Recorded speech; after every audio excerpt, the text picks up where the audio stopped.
So Wisconsin Story Project to me is really about creating a project, creating an organization, a company that achieves these things that I think have failed in America in general in art, producing art, keeping things local, keeping things sustainable.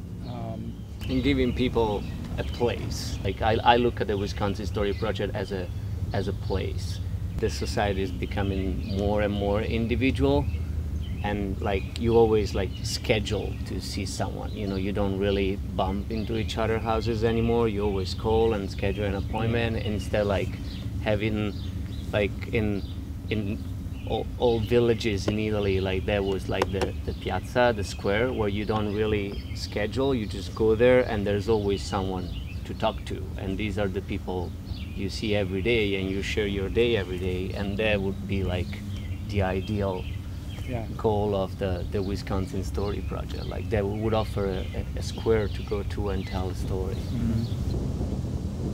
So far we've interviewed about a dozen people for the Cancer Stories Project. Well, I think the original need was an individual need of my own.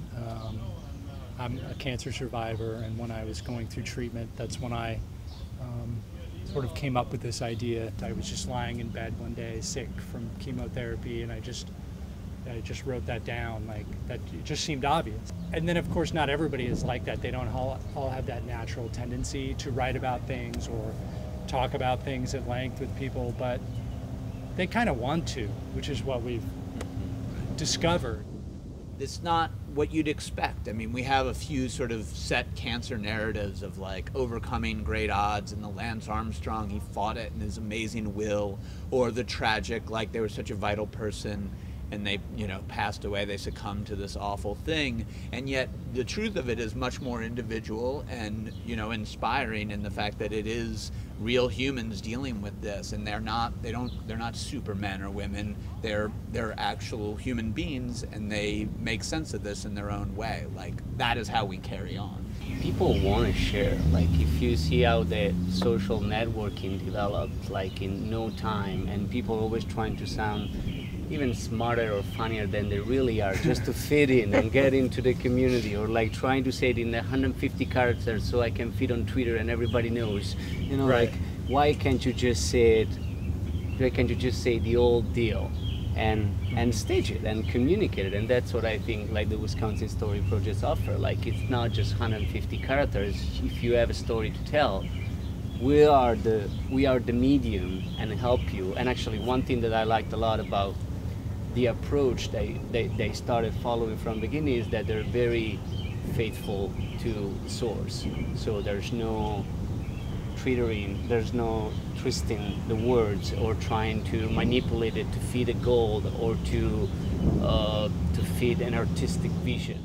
These kind of stories are really complex too, you know, and being somebody who has a pretty specific cancer story, and when I see somebody and they ask about something, you do a lot of self-editing, and you try to communicate clearly the important points and make it as simplified as possible, but they're not really getting the whole thing. And so when we ask these people to sit down with us for 2 hours at a time, we really get the whole thing, you know, and it goes back to them having that opportunity. They have the opportunity to be like, I don't have to come up with an elevator speech. I don't have to simplify it or dumb it down.